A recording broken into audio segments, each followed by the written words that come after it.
On April 6th, 2017, I filed several grievances with what originally was told was the Texas Board of Medical Examiners. As a matter of fact, that was what came up on the webpage. I submitted those grievances online. Then I was told, well, it's not the Texas Board of Medical Examiners anymore, it's the Texas Medical Board. They changed their name.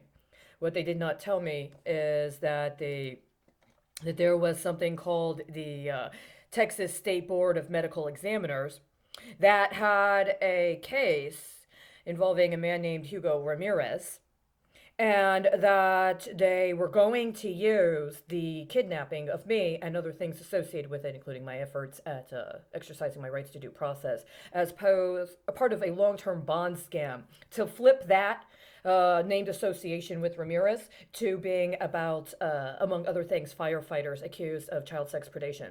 Let me tell you something. My understanding of this case is it had to do with somebody that had a license that was certified and held accountable to the Texas State Board of Medical Examiners. And the Texas Medical Board includes licenses for people that are supposed to be able to give medical diagnoses as well as prescribe and or distribute medications up to and including psychotropic medications. This is why I contacted them in April of 2017.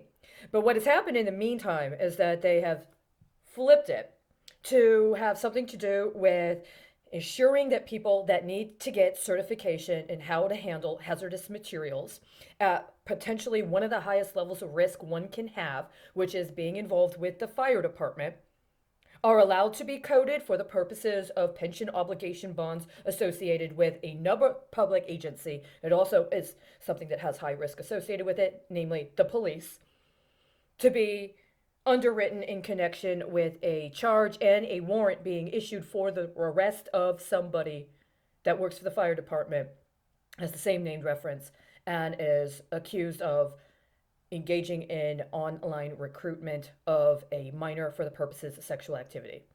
That's wire fraud.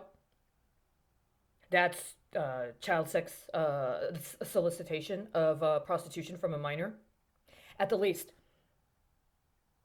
And not only did the bond company have the same name, or the broker for the bond have the same name, but so did the firefighter.